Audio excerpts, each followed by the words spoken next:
오늘 하나님 말씀은 여호수아 2장 15절에서부터 24절입니다. 여호수아 2장 15절에서 24절은 구약성경 321페이지. 오늘까지 라합의 이야기를 살펴보려고 합니다. 여리고성을 공격하기 전에 여호수아가 2명의 정탐꾼을 여리고성에 보냈습니다. 그리고 그 2명의 정탐꾼은 여리고성에 잠입하고 나서 기생이었던 라합의 집으로 그들은 들어갑니다. 그런데 그들의 여리고성의 잔입은 처음부터 들켰죠. 그래서 여리고 왕이 군사들을, 그 부하들을 라합의 집으로 보냅니다. 그런데 라합은 이미 그들이 들어오는 순간, 군사들이 오기 전에 이미 그 2명의 정탐꾼을 지붕에 있는 3대에 널어놓은 곳 그 밑에 숨겨두었다고 성경은 얘기합니다. 그리고 왕이 보낸 사람들이, 그 군사들이 라합의 집에 왔었을 때 라합은 그들을 알지 못한다고 하고 그들이 성문 밖으로 나갔다고 촌덕스럽게 얘기하면서 너희들이 빨리 뒤쫓아가면 그들을 잡을 수 있을 것이라고 얘기합니다. 그리고 정말 그 말을 들은 왕의 신하들은, 부하들은 그들을 쫓아 밖으로 나아갑니다. 그리고 그들이 나간 뒤에 성문이 닫혔다고 얘기했었습니다. 그러면서 라합이 목숨을 걸고 그 2명의 정탐꾼을 구한 이유가 뭐였죠? 왜 구했습니까? 잡히면 바로 죽는 각인데. 이스라엘 백성들이 여리고성에 쳐들어왔었을 때 자기와 자기의 가족들을 구해달라고, 그것이 라합이 2명의 정탐꾼을 숨겨준 이유였습니다. 근데 라합이 그들을 처음부터 숨겨줄 때부터 그렇게 얘기하지 않았어요. 왕이 보낸 신하들이 그들을 뒤쫓아서 성문 밖으로 나가고 나서 그들에게 라합이 요구했었습니다. 그러면서 우리가 그때 그런 얘기 했었죠. 라합이 그들에게 그런 요구를 했었을 때, 근데 여기서 우리가 꼭 알아야 될 게 그 부탁을 하는 그 베이스에 있는 라합의 믿음에 얼마나 대단한 믿음이었는지 우리가 지난주에 한번 같이 나눠봤었죠. 라합은 그 하나님을 단순히 그냥 지식적으로 이론적으로만 안 것이 아니라 라합은 하나님을 알았다고 했어요. 그 알았다는 것이 히브리어로 야다라고 했는데 그것은 인격적인 관계 속에서 아는 것을 얘기한다고 했죠. 그냥 지식적으로 피상적으로 아는 것이 아니라 부부관계처럼 정말 인격적으로 아는 그런 관계라고 했었습니다. 그렇기 때문에 라합은 그 정탐꾼들을 숨겨주는 그 일에 자신의 목숨을 걸 수 있었던 것입니다. 라합은 자신의 믿음을 그의 행함으로 그는 증명한 것입니다. 그러면서 라합이 하나님에 대해서 고백한 그 고백, 너희 하나님 여호와는 위로도 하늘에서도 아래로도 땅에서도 하나님이시니라. 이 고백은 성경을 통틀어도 모세와 솔로몬만이 고백했던 하나님에 대한 위대한 고백이라고 했는데 그 고백을 라합이 했다고 했죠. 자, 자신과 가족들을 살려달라는 라합의 요구에 정탐꾼들이 이렇게 대답을 합니다. 우리 18절에서부터 19절 같이 한번 읽어볼까요? 18절에서부터 19절입니다. 우리가 이 땅에 들어올 때 우리를 달아내린 창문에 이 붉은 줄을 메고 내 부모와 형제와 내 아버지의 가족을 다 내 집에 모으라. 누구든지 내 집문을 나가서 거리로 가면 그의 피가 그의 머리로 돌아갈 것이요 우리는 허물이 없으리라. 그러나 누구든지 너와 함께 집에 있는 자에게 손을 대면 그의 피가 우리의 머리로 돌아오려니와 내가 우리 이 일을 누설하면 내가 우리에게 사약하게 한 맹세에 대하여 우리에게 허물이 없으리라 하니. 자, 라합의 요구에 정탐꾼들이 얘기한 그 해결 방법, 그건 뭐였습니까? 창문에 무엇을 매달라는 거예요? 붉은 줄. 네가 너희 집 이 창문에 붉은 줄을 매달아 놓고 우리가 이 여리고성에 쳐들어오는 날 너의 모든 가족들은 그 안에 모여 있으라는 거예요. 그래서 그 안에 있는 사람들은 우리가 다 지켜주겠다라고 지금 얘기하고 있는 것입니다. 붉은 줄은 유월절 사건과 연결이 되어 있습니다. 여러분, 붉은 줄, 붉은 피, 이스라엘 백성들이 애굽에서 출애굽하기 직전에 10가지 재앙 중에서 마지막 재앙, 장자를 하나님이 다 죽이는 재앙이었죠. 그랬을 때 그 장자가 죽지 않는 생명을 구원받는 조건이 뭐였습니까? 어린 양의 피를 그 집의 문설주에 바르면 그 죽음의 사자가 그 집을 어떻게 했다고요? 건너갔다. 그래서 여러분 6월입니다. 건너갔다고 했어요. 이 붉은 줄에서 붉은은요, 히브리어로 샨이라고 해요, 샨이. 그런데 이 샨이는요, 제가 지금 설명드렸던 6월절에 그 기념됐던 어린 양의 피, 그래서 피와 같은 그런 붉은색을 표현할 때 샨이라고 합니다.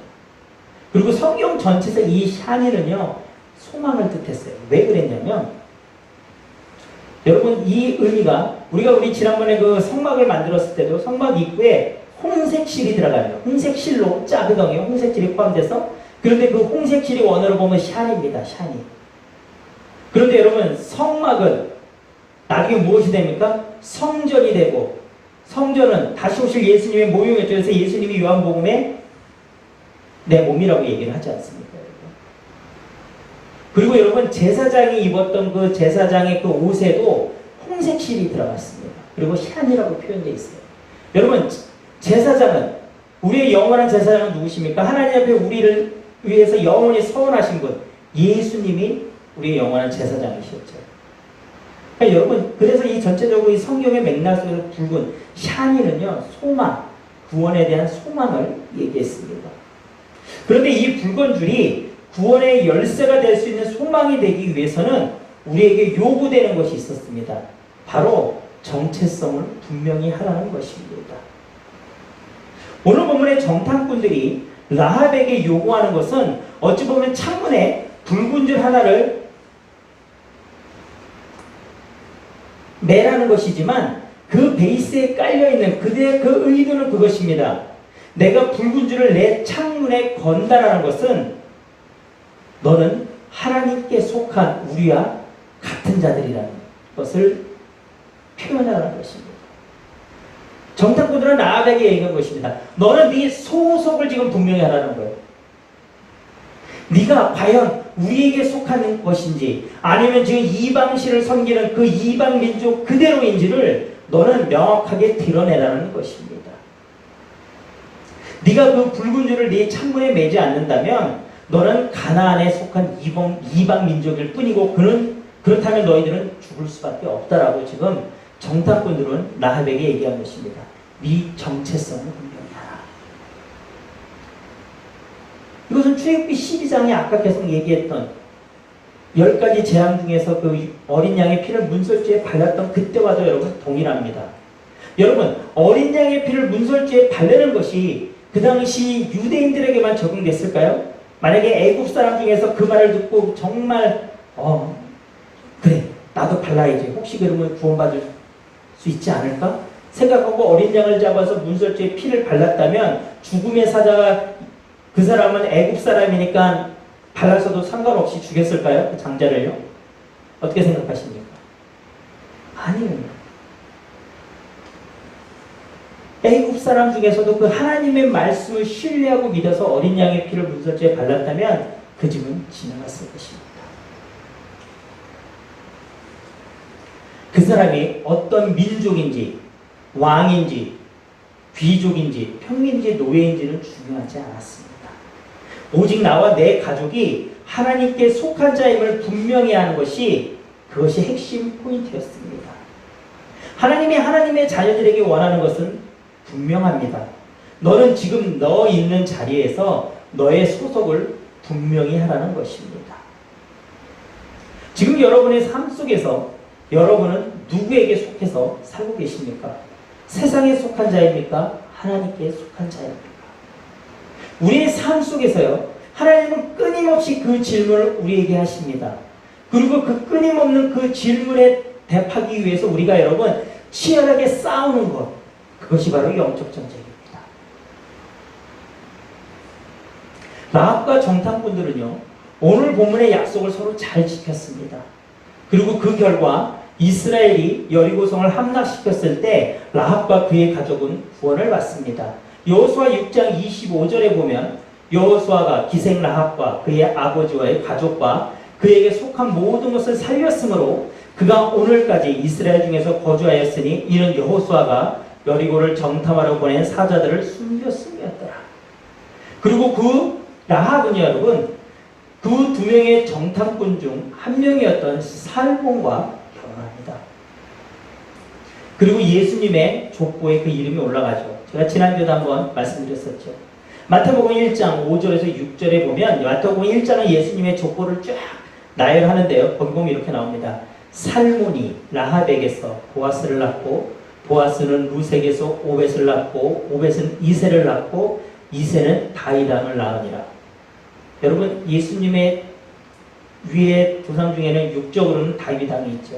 근데 그 다윗왕에 이 정도 되면 고조모 정도 될까요? 라합이 들어가 있습니다. 그리고 성경에 가장 믿음 좋은 사람들을 설명하는 히브리서 11장에도 라합의 이름이 등장하고요. 야고보서 2장 25절 믿음을 행함으로 옮긴 일에도 라합은 등장합니다. 기생 라합이 사자들을 접대하여 다른 길로 나가게 할 때 행함으로 의롭다 하심을 받은 것이 아니냐. 라합은요 세상의 기준에서는 전혀 이렇게 될 수 있는 여인이 아니었습니다. 그녀는 창기라는 직업을 갖고 있었어요. 여러분 창기는요 시대를 막론하고 이웃 사람들에게 천대를 받았습니다. 아마 집안에서도 여러분 사실은 그리 환영받지 못하는 존재였을 것입니다. 그런데 그녀로 인해서 그녀의 가족은 구원을 받았습니다. 그리고 그녀는 성경에서 그 누구보다 그 믿음을 인정받고 예수님의 족보에 그 이름이 올라갑니다. 정말 놀라운 축복 아닙니까? 무엇이 라합을 이렇게 만들었을까요? 라합에 관한 제가 설교를 2주 동안 준비를 하면서 가장 많이 답을 찾았던 질문이었습니다. 왜 그 당시 정탐꾼들은 라합의 집으로 들어갔을까요? 당시 그 지역에서 가장 번화한 곳이 여리고성이었습니다. 아마 기생의 집, 창기의 집은 라합의 집만 있었던 것이 아니었을 것입니다. 그런데 그들은 라합의 집으로 들어갔습니다. 그런데 그들이 마침 정탐꾼 2명이 마침 들어간 그 집의 주인인 라합이 마침 하나님을 정말 잘 믿는 믿음의 사람이어서 그들의 목숨을 구해주었다. 이방 민족이고 우상을 만드는 아모리 족속의 여인이 그랬다라는 것입니다. 그리고 그녀가 자신의 직업을 아는, 여러분 어찌 보면 살아있는 사람 중에서 유일하게 라합이 어떠한 일을 했던 사람인 것을 알았던 2명 중 1명이 그 남편이 된 거 아닙니까? 그렇지 않았겠어요? 이스라엘 백성들이 라합이 무슨 일을 했는지 어떻게 알았겠어요? 오직 정탐꾼들 2명만 알았을 거 아닙니까? 그렇죠? 그런데 그 정탐꾼들 2명 중 1명과 결혼합니다. 여러분 오히려 우리의 상식으로는 그 2명이 입을 다물고 그 라합이 그것을 자신이 무슨 일을 했던지를 모르는 이스라엘의 다른 사람들과 결혼했다는 게 훨씬 더 이해가 쉬운 부분 아닐까요? 어찌 보면. 그리고 그녀의 후손으로 다윗왕과 예수님이 태어난다고요. 여러분 이렇게 될 확률이 얼마나 될 것 같으십니까? 창기로 살았던 한 여인의 삶이 이렇게 바뀔 확률, 아마 여러분 로또 1등 당첨 확률보다도 더 높지 않을까요? 안 그렇습니까 여러분? 그런데 그녀는 이것을 해냅니다. 그런데 정확히 말하자면 라합이 해낸 것이 아니라 하나님이 그 라합을 통해 그 일을 행하신 것입니다. 오늘 본문의 사건은요, 라합과 그의 가족을 구원하시기 위한 하나님의 섭리였습니다. 하나님이 역사하심이 아닌다면 설명이 안 되는 일입니다. 누군가는 여러 우연히 겹친 일에서 생긴 일이라고 말할 수 있습니다. 여러분 우연히 겹친다는 표현들을 어디서 많이 쓰시는지 아십니까? 불교에서 많이 쓰죠. 불교에서 부부의 인연, 부모 자식 간의 인연을 얘기할 때 막 그렇게 얘기하지 않습니까? 어떤 사람들은 라합이 정말 재수가 좋았다고, 운이 좋았다고 말할 수도 있을 것입니다. 근데 여러분 하나님의 자녀인 우리 인생에서 우연은 없습니다. 우연이 아니고 하나님의 은혜만이, 오직 하나님의 은혜만이 저와 여러분들의 삶 속에 있는 것입니다. 라합은 하나님 나라를 향한 열망이 있었던 여인이었고요, 하나님 앞에 심령이 가난한 여인이었습니다. 예수님이 뭐라고 합니까? 심령이 가난한 복이 있나니 천국이 저희 것이라고 되지 않습니까? 구원이 예수님 앞에, 하나님 앞에 심령이 가난했던 그 라합에게 구원은 임했던 것입니다. 그렇게 그녀에게 하나님은 은혜를 베푸신 것입니다. 여러분 그렇게 성경에 보면 하나님의 전적인 은혜를 은혜 베푸심을 받은 여인이 또 한 명 있습니다. 누굽니까 여러분? 수가성의 사마리아 여인. 여러분 예수님이 예루살렘에서 명절을 보내시고 그 가버나움으로 다시 올라가실 때 이번에 예수님이 사마리아 지역 수가성 지역으로 일부러 길을 돌려서 올라가십니다. 여러분 그 당시 사마리아 사람들은요 유대인들에게 인간 대접을 받지 못했습니다. 인간 취급을 받지 못했어요. 그래서 유대인들은 그 위쪽으로 올라갈 때도요 그 사마리아 지역을 통과하지 않았습니다. 그런데 예수님은 일부러 그 수가성을 지나가십니다. 그리고 예수님은 그 여인에게 하나님은 영이시니 예배하는 자가 영과 진리로 예배할지라는 우리가 너무나 잘 아는 그 말씀을 그녀에게 선포해 주십니다. 그녀를 구원해 주셨고요. 그녀로 인하여서 그 마을 사람들이 또 구원을 받지 않습니까? 오늘 설교 준비를 하면서 마음에 참 많이 와닿던 찬양의 가사가 있었습니다. 죽게 묶인 나의 모든 삶 버티고 견디게 하시네. 오직 예수뿐이네 가사 중 한 부분입니다. 죽게 묶인 나의 모든 삶 버티고 견디게 하시네.